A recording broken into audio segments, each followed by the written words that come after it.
WEFUNK. We funk.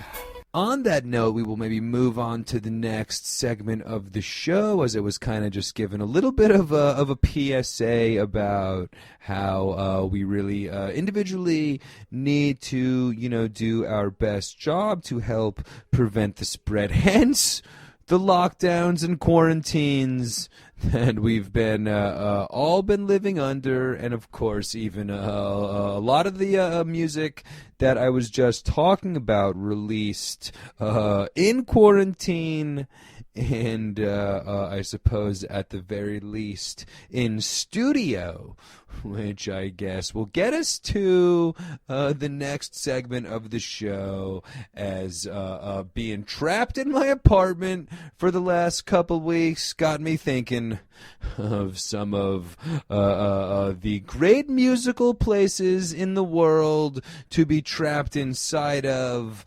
in an alternative to my studio apartment. Although my studio apartment does contain the hallway in front of my bathroom where that I call a podcast studio. So I myself quarantined in a studio of sorts. But I guess in honor of this quarantine, we are going to take a look at some of the legendary studios in the world of music. And I guess a lot of them are significant for their association with specific genres and locations. I guess perhaps the best example of both would be Hitsville, USA, where I guess we'll start the list with the birth of Motown. What started off as a record label became a genre, and ultimately grew to become synonymous with a city. And of course, in Detroit, you can still find Hitsville, USA, the place, of course, where really the entire catalog of the whole Motown genre was really all recorded in the Hitsville, USA studios of Motown Records. Of course, the Temptations, the Four Tops, Diana Ross, even the Jackson 5, Stevie Wonder, and Marvin Gaye, all recorded at Hitsville, USA in the day. And the birth of Motown, I guess, if you wanted to go a couple 100 miles west and 10 years earlier to the south side of Chicago, you could find yourself Chess Records. And I ain't talking about that faggy board game, but of course the early rhythm and blues. And of course, really the original rhythm and blues and the real rhythm and blues. And I'm looking right at you, boys to men. And I guess Chicago's own R. Kelly would later go on to kind of redefine what has become R&B. But when it all started off, rhythm and blues was, of course, the precursor to what really became rock and roll. And in the early 50s, just simply iconic names: Chuck Berry, Muddy Waters, Howlin' Wolf, the great Elmore James, Bo Diddley, John Lee Hooker, all made their way through Chess Records on the South Side to, like I mentioned, really, in a lot of ways, begin the evolution process that turned in to rock and roll. And of course, Chess Records holding such significance in its innovation and influence in the industry that upon their first trip to the States in 1964, a little band named the Rolling Stones, who of course, as we all know, really started off doing lots of covers. They were really an early R&B band, rhythm and blues style band, covering all of the early greats from the 50s. And upon their first tour to the U.S. in '64, the Rolling Stones made a specialty trip to Chess Records, specifically to record in the same studio where all of the greats of the genre really got it all going.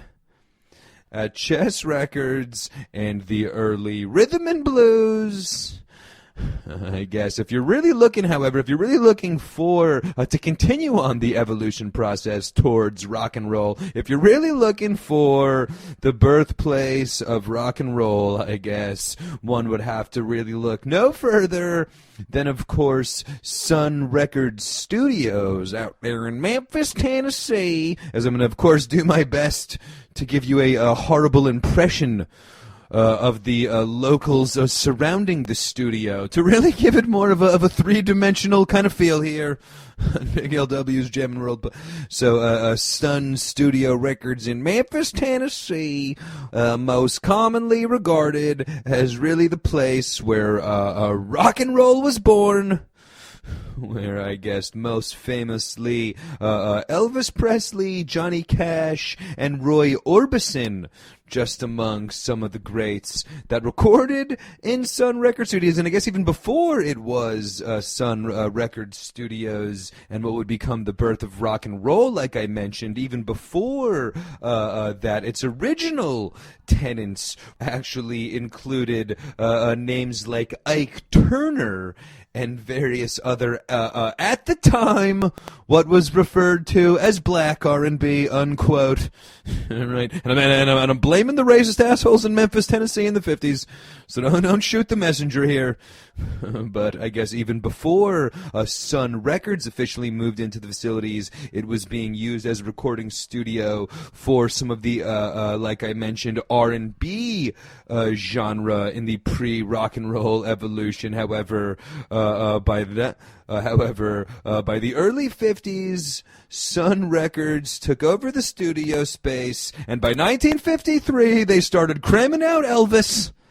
And actually, the first 10 smash hit Elvis singles, all right, in Elvis's post-rockabilly career, were all released for Sun Records between 1954 and 1958. All of the Johnny Cash recordings done at Sun Records Studios, and of course a lot of that material released over the years after Johnny Cash left the official studio label. So even stuff a lot of the famous Johnny Cash releases post mid-50s were all still recorded in the famous Sun Records Studios, right? As well, of course, a couple of fellas, Carl Perkins and Jerry Lee Lewis, as well recorded at Sun Records Studios. And if you saw the movie, you might know that those four names, Elvis, Johnny Cash, Carl Perkins, and Jerry Lee Lewis, went on to become dubbed the $1 Million Quartet. And on an evening in 1956, with Elvis Presley now no longer contractually owned by Sun Records, Elvis, however, made a stop at his own stomping grounds and ended up a good old-fashioned garage rock jam session with his boys, Johnny Cash, Roy Orbison, and Jerry Lee Lewis. Okay, that jam session not released, of course, for, almost 15 years later due to the fact that Elvis was not, contractually with Sun Records at the time. Not released for, years after that initial jam in 1956. However, by all historic accounts, the real birth of rock and roll and its turn from R&B, like I mentioned, really widely accredited to have taken place at Sun Records Studios that night in 1956 with Elvis, Johnny Cash, Carl Perkins, and Jerry Lee Lewis going Joe's Garage on us. And within that jam, rock and roll was born. And I guess the trend continues even to more contemporary forms of rock as well, with, regional studios really becoming synonymous with the sound. And I guess in the 90s in the Pacific Northwest, which I guess doesn't really have an accent, as I'd like to stick with my theme of bad accents, but I don't know an accent for Seattle. However, Reciprocal Records in Seattle, Washington, of course, has gone down to be thought of as the birthplace of grunge. And, of course, the place where Kurt, Chris, and Dave, before they were called Nirvana, of course, stepped in to record their initial demos for tracks that went on to become Pesticide, as well as recorded a lot of the tracks that ended up on Bleach, all recorded at Reciprocal Records as well throughout the late 80s and early 90s. Bands such as Soundgarden, The Screaming Trees, and Mudhoney all went on to start the cultural phenomenon of grunge. Just a couple of years later, I guess as well, to stick with the 90s, 80s, 90s, and some more regional, regional, more contemporary kind of feel. But of course, the birth and emergence of rap and hip-hop, of course, gave way to lots of famous recording studios in the various regions, as of course the Dungeon in Atlanta, as well as the Grill in the Bay Area, both grew historic regional reputations, as well, of course, New York and L.A., and some pretty famous hip-hop recording studios, of course, I guess, in Los Angeles, really the most famous being Can-Am Recorders, and the home of Death Row Records, and the place where all of that violent, hilarious shit with Suge Knight and Tupac went down. As, of course, I guess really the early Death Row, the Chronic and Doggy Style recorded in, major label studios. But by the time Suge took over, and at least by the time he bailed Tupac out, and Tupac officially joined Death Row, Suge had moved all Death Row operations into Can-Am Recorders, and everything recorded for Death Row post Doggy Style, including All Eyes on Me, and the whole Tupac Death Row catalog, all recorded at Can-Am Recorders as well. And like I mentioned, I guess really most famously known as the place which Suge shook down a hilarious number of record execs over the years, and all sorts of gangster activities going down at Can-Am Recorders on the West Coast. I guess the East Coast equivalent to Can-Am Recorders would, of course, be the Quad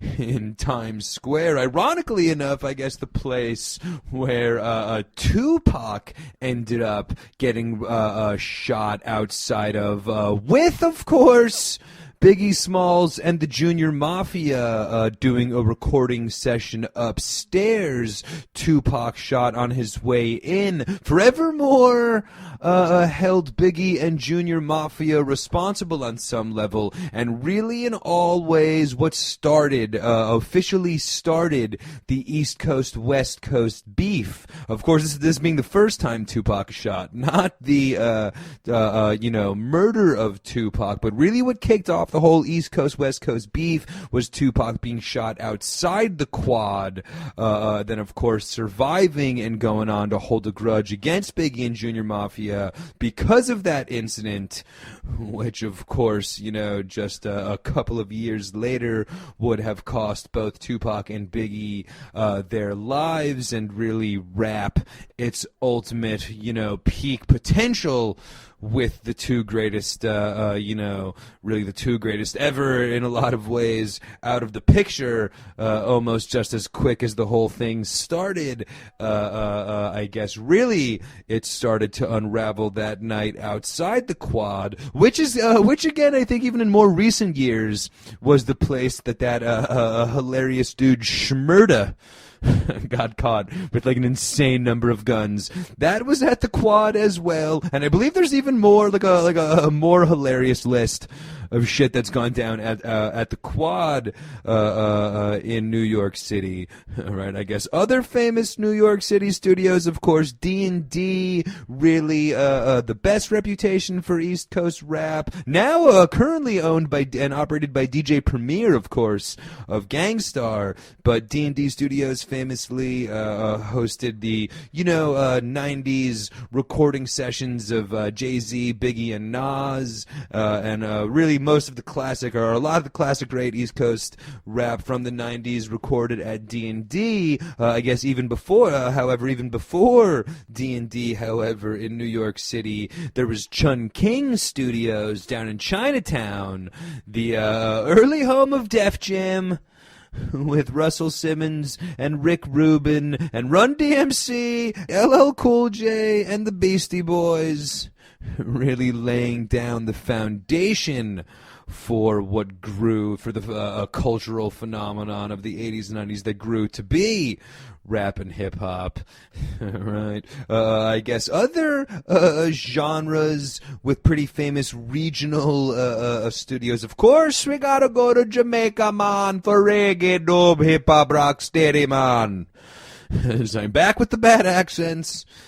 But, of course, reggae out in Jamaica, man, has some famous studios, as well as, of course, Studio One, really thought of as the birth of ska, dub, reggae, rock, steady, and the, original home-based recordings studio of the Scotalites and Toots, as well as a man named Lee Scratch Perry, who would go on to open up really the other famed reggae studio, of course, Black Ark Studios, and really kind of thought of in, the later, slightly later evolution of reggae, rather, especially the dub reggae sound, really in most ways accredited to being born at the Black Ark Studios, with Lee Scratch Perry kind of inventing that overdub style of reggae, right? And really a lot of the, famous, especially more innovative reggae sounds that came out of the 70s were all went down at Black Ark, where over the time, of course, Bob Marley, but in addition to Bob, The Clash and Paul McCartney as well both ventured down to Black Ark Studios to get the magic touch from Mr. Scratch Perry. But so Studio One and Black Ark, the two prominent reggae studios, as well. I guess there are a couple other studios in Lee Scratch Perry style, started by musicians, right? I guess a couple of them, I guess we can go to the Barns as well for a couple of them, as a couple of famous studios opened by musicians, located in barns. I guess we can start with Trey, who has the Trey Anastasio barn up in Vermont, where, of course, Trey has recorded a lot of his, solo projects and does a lot of the studio work on the Fish stuff. Of course, Farmhouse, I believe, recorded at the Trey barn. I guess, however, really bearing the lead with the Trey Anastasio barn, when we could be talking about all the music from the Big Pink, which I understand isn't a barn. It was a house. However, I guess in Lee Von Helm, the band and Bob Dylan style, as I guess it was really Dylan who first brought like the studio barn to Woodstock. All right, around the time he decided to plug in after the Newport Folk Fest with the band. The group of musicians that obviously went on to become the band, all right. And Bob Dylan and the band hung out in Woodstock in the early 60s, giving it such a cool and hip reputation. They decided to hold a little festival there that Bob Dylan and the band didn't play at. However, I guess the band played. I guess the band closed it all down on Sunday at Woodstock. However, Bob Dylan did not until, of course, Woodstock 94, where 25 years later, Bob finally crushed it at Woodstock. However, set overshadowed by Green Day. So nobody ever remembers the epic Dylan Woodstock 94 set. However, so I'm really getting sidetracked here with talking about Woodstock. I guess Woodstock being the place, though, where Bob Dylan initially brought the band together to record at his barn studio. Okay, the band then, of course, moved into the big pink house that they went on to record their most iconic album at. However, Levon Helms decided to stay in Woodstock, opening up the real famous Levon Barn, which hosted ramble sessions really until his death in the 2000s, and still, of course, is a museum recording studio live performance center. Really all kind of based on the history revolving around the whole Dylan band, barn, Woodstock, pink house. Lots of things that aren't specifically what I'm supposed to be talking about. However, when you mix it all together, kind of all makes sense.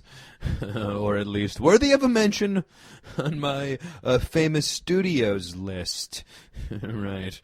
I guess, however, really, if you want to talk about, I guess, a music studio opened by musicians, I guess really the most famous in that category of recording studios, and really what's gone on to be one of the most famous and successful American recording studios of all time, but of course Muscle Shoals Studio in Alabama, of course, really I guess specializing in southern rock, but really like I mentioned, just with amazing cross-genre success and just a great reputation as one of the best American music studios, I guess started and initially engineered and operated by a group of studio musicians who actually opened up Muscle Shoals Studios to compete with their former employers at Fame Studios. All right.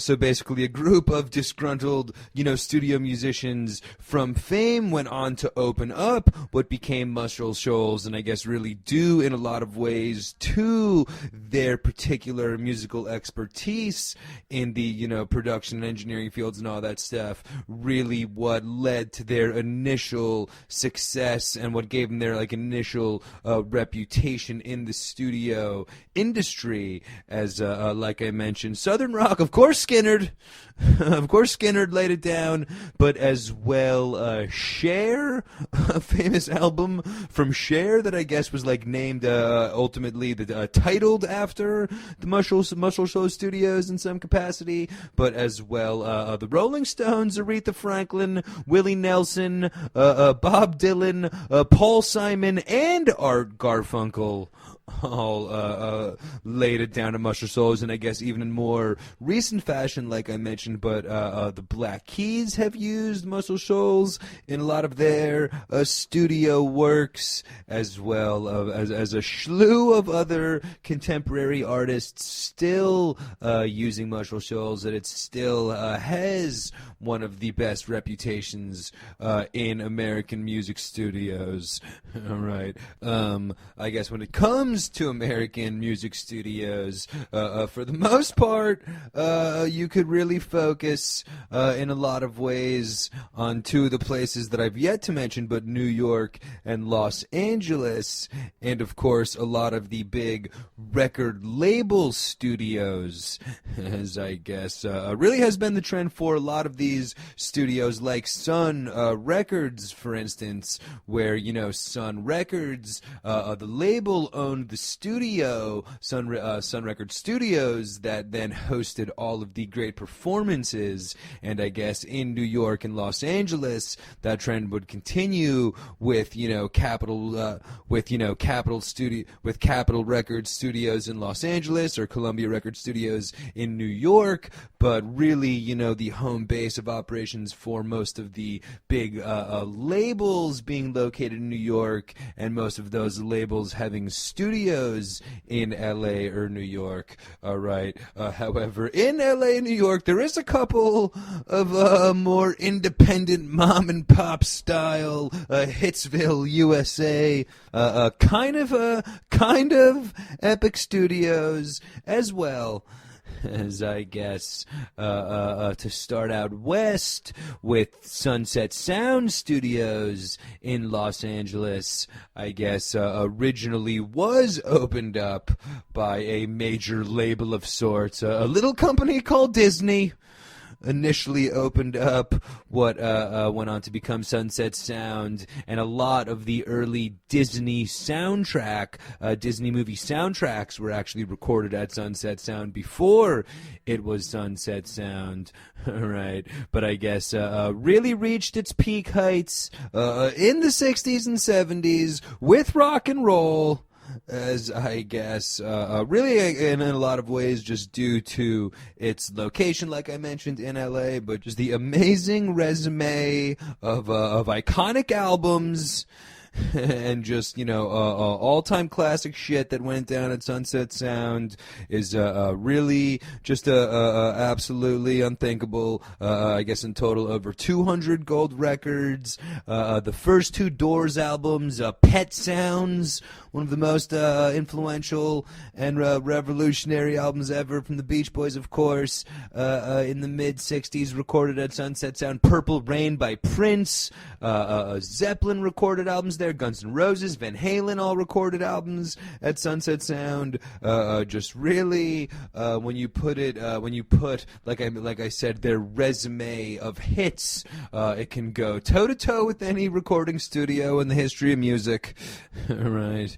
I guess in New York City, one of the real cool, kind of more independent from a major label studio, like I mentioned, doesn't necessarily have the same great reputation for success as a Sunset Sound. However, an amazing history and a great resume of success in its own right, of course, for Electric Lady Studios out in Greenwich Village. All right, of course, the home of Jimi Hendrix. Very briefly, at least.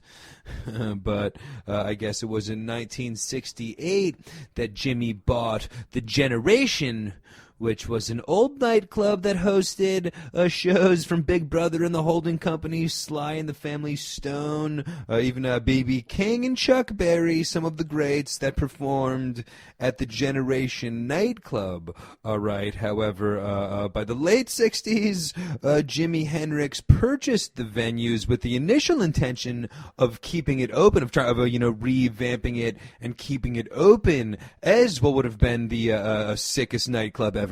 However, instead, due in a lot of ways to Jimi Hendrix spending so much money on various studio sessions, well, he's just all dosed up, noodling away for hours on end, like making shit that's totally inaudible. However, spending thousands of dollars doing it, they decide to turn it into what would be Jimi Hendrix's main layer of psychedelic studio operations. And they go all out, turning it in to a psychedelic wonderland, specifically designed with like feng shui and every possible crazy spiritual way that you could form a studio to suit Jimi Hendrix's best creativity. Right? They went to all extents to do so. Of course, Jimi Hendrix overdoses like a couple months after it opens, and I think only recorded like one session there. However, in the post-Jimi Hendrix use, Electric Lady Studios has continued to be a very popular recording studio here in New York City, I guess, especially most known, I guess, in New York, or most notably, I guess, in more recent years anyway, as being the kind of home base operation for the Soulquarian movement, right? Which I guess in a lot of of ways, like, initially literally started in Questlove's basement, as Quest out in Philly was hosting all of these jams literally at his house with, like, all these famous musicians. Eventually moved it into the studios with the great likes of Questlove, Common, Erykah Badu, Jay Dilla, Mos Def, and Talib, of course. I think Kanye probably swing through, but just that whole great neo soul thing that went down. Really, it grew to be its home base of operations was Electric Lady Studios, right? Who, of course, in more recent years have hosted recording sessions and albums from Daft Punk, and as well last year, I think LCD Sound System did the Electric Lady Studio sessions where they kind of redid one of their famous albums, I think in a more reggae dub style, however, laying the studio sessions down at Electric Lady.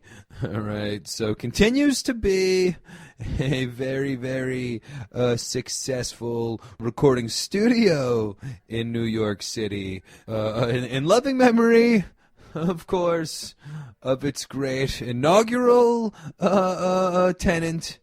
But of course, the great Jimi Hendrix legacy still lives on in the form of the Electric Lady Studios. All right. I guess those really being most of the famous great American recording studios. All right. However, perhaps perhaps three of the most legendary and iconic studios really in the history of music, all located across the pond in crusty old England, or else in the centre of deep South London, as there's all sorts of English accents you can go, and much like that, all sorts of amazing, iconic studios in England, right, of course, which really, in the 60s and into the 70s, and I guess even until the Spice Girls in the 90s ruined the great English contribution to music, but really, just the English invasion and the amount of great stuff that came out of the, really just geographically speaking, relatively small, United Kingdom was just absolutely insane. And a couple of the really, really, like I mentioned, just truly iconic recording studios located throughout England as well. All right, and like I mentioned, a diverse selection, as it's not just London, much like USA, that had great studios in New York and LA, but of course, your son's studios in Hitsville, USA is really giving it the ultimate depth of character.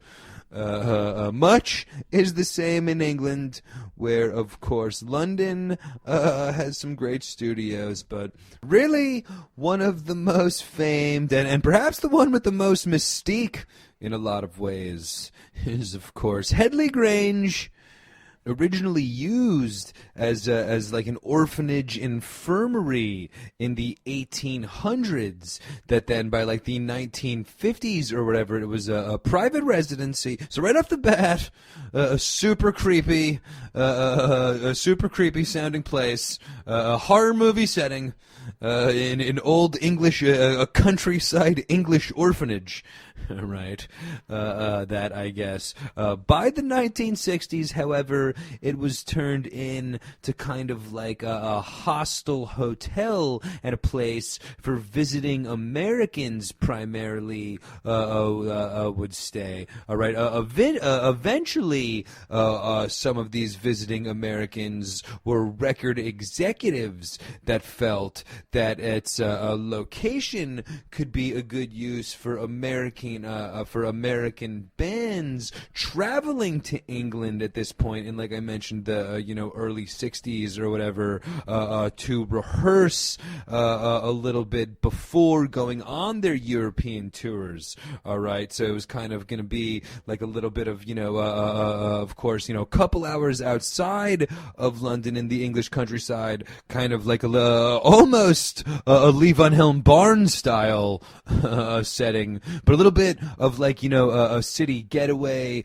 place to kind of rehearse for American bands that are preparing for English tours. All right, didn't take long for Zeppelin to visit the place. Of course, Zeppelin, an English band, however, heard of the, rock and roll retreat in the countryside, and I guess really immortalized, most namely in the It Might Get Loud documentary, of course, with like Jimmy Page and Jack White, that came out in the 2000s, where they're all just talking about different stories from their amazing lives. But in that, Jimmy Page talks a lot about Headley Grange and takes you to the Victorian mansion and the famous stairway that apparently had the best acoustics in all of London, and the magical touch for John Bonham's inspiration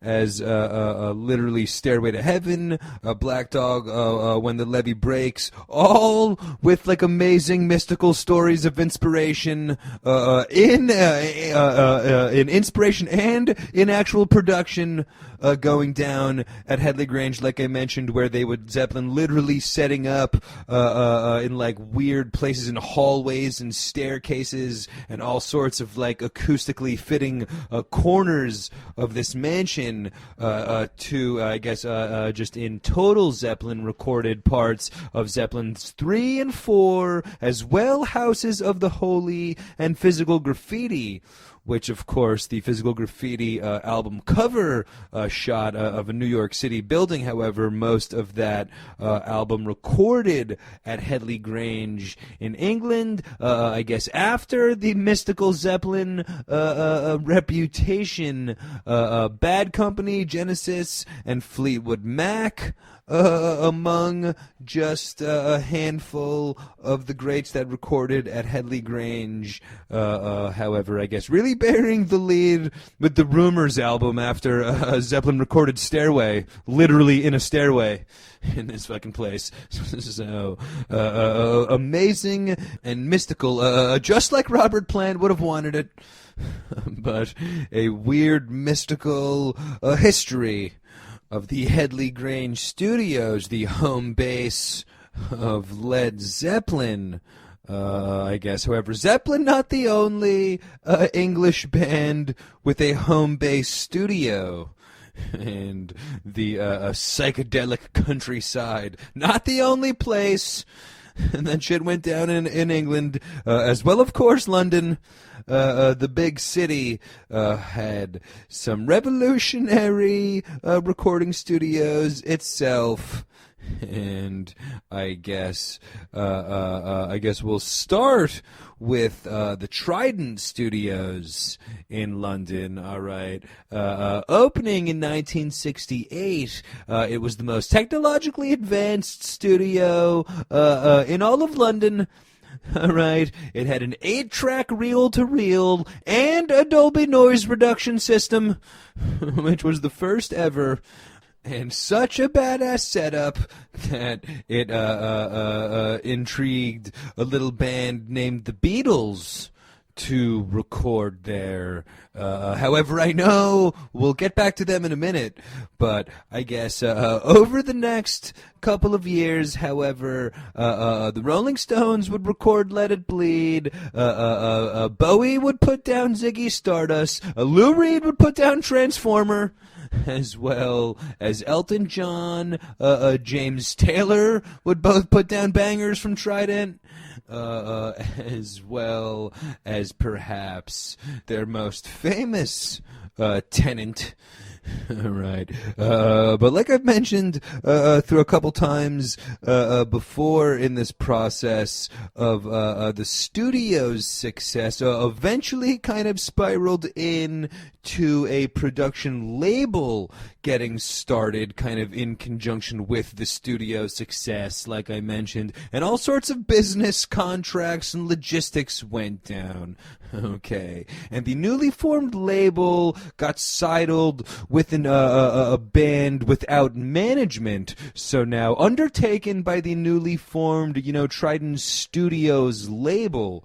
Okay, now this band that's now managed by the new studio management group would kind of backdoor their way into full access of Trident Studios, which would be the home of the first 4 Queen albums. As of course we all saw Bo Rap. And the guys that didn't want Queen were the guys that were previously in charge of the studio. Of course, those sleazy bastards, in return for some studio time, they paid Queen a couple hundred pounds a week. And then, of course, kept all of the money from the first 3 Queen studio albums, making it to be one of the worst deals in rock and roll history. And as chronicled in Bo Rap, of course, it wasn't until they broke ties with Trident Records and sued them for the rights of their music back, and eventually signed with EMI and recorded their first studio album away from Trident Studios. Which, of course, went on to become a rather elaborate production and highlighted, I guess, by the revolutionary 24-track recording in which the smash hit single Bohemian Rhapsody took place.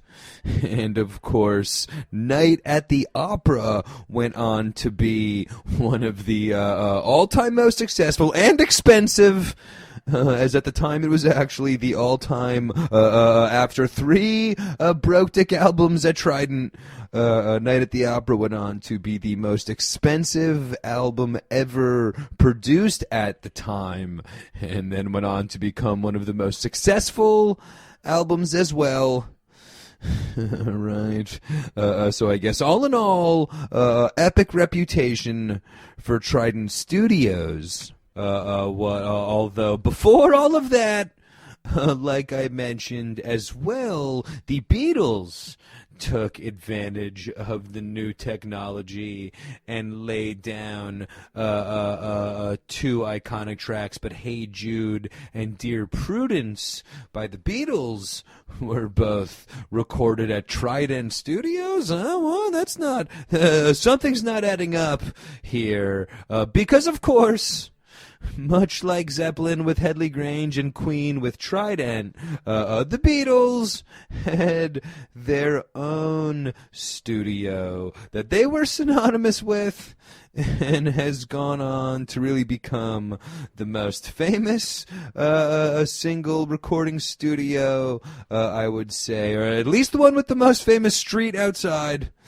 As, of course, the famous Beatles album cover of them all crossing the street, taken outside the Abbey Road Studios, a street and studio that are still up today, with assholes taking pictures of. Literally right now, there's a group of Bulgarian tourists standing on a street that is open. However, a law is in place that you're allowed to take pictures there as much as you want.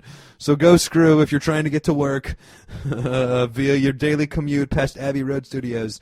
But, of course, a place that will forever be synonymous with the Beatles, as well as the post-Beatle careers of George, Paul, and John, all with works at Abbey Road, as well, but Dark Side of the Moon and the Bends, both recorded at Abbey Roads.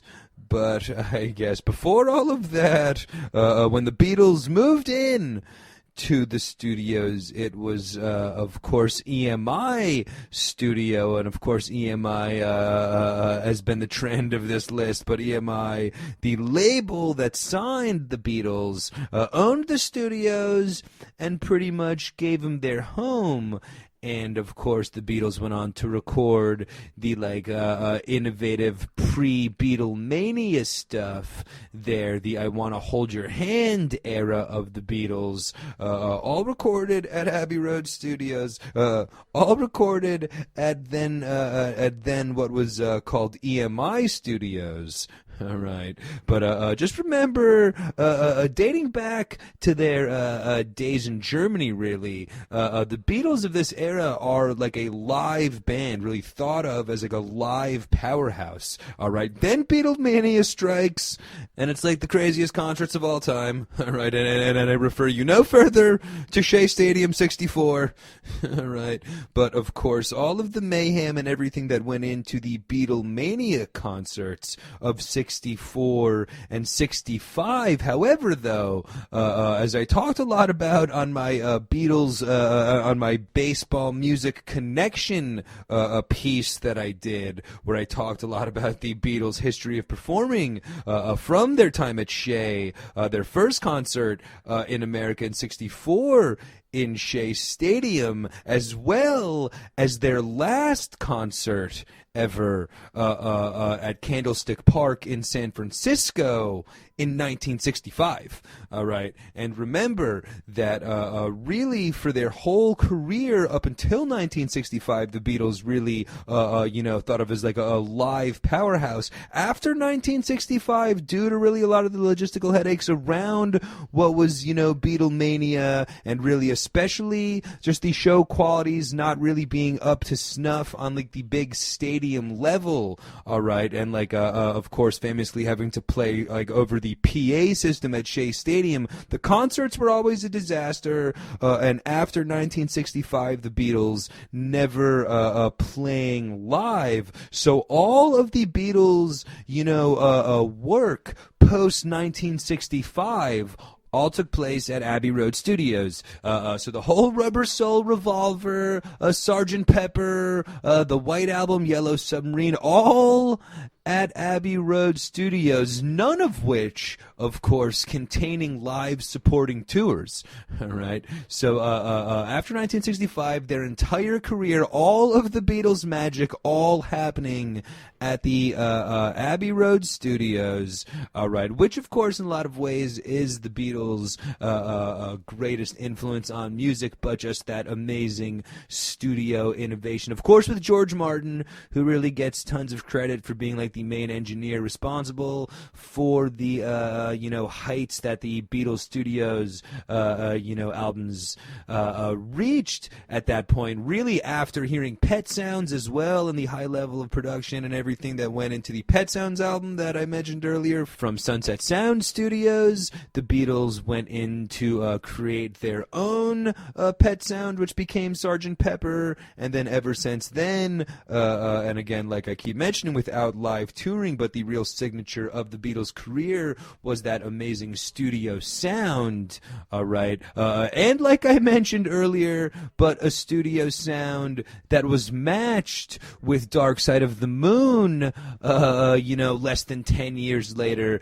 but really what goes down as one of the best, studio production and one of the most innovative, definitely one of the most innovative studio productions, but like the production work on Dark Side of the Moon, as well as the bends by Radiohead, which even by 90s standards has an amazing studio production sound from the great Radiohead album.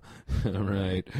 So the Beatles, not the only purveyors of greatness at Abbey Road Studios. Ultimately, I guess, EMI Studios officially renamed to Abbey Road after the name of the 1969 album. All right. That, of course, would be the last as of course Let It Be, released days after the official breakup of the boys, however, recorded prior to the Abbey Road sessions, although recorded at a time of lots of infighting with the band and very ugly studio sessions, and not the note that the band ultimately wanted to go out on. So they got back in the lab one last time and laid down and had, by all accounts, a much better time.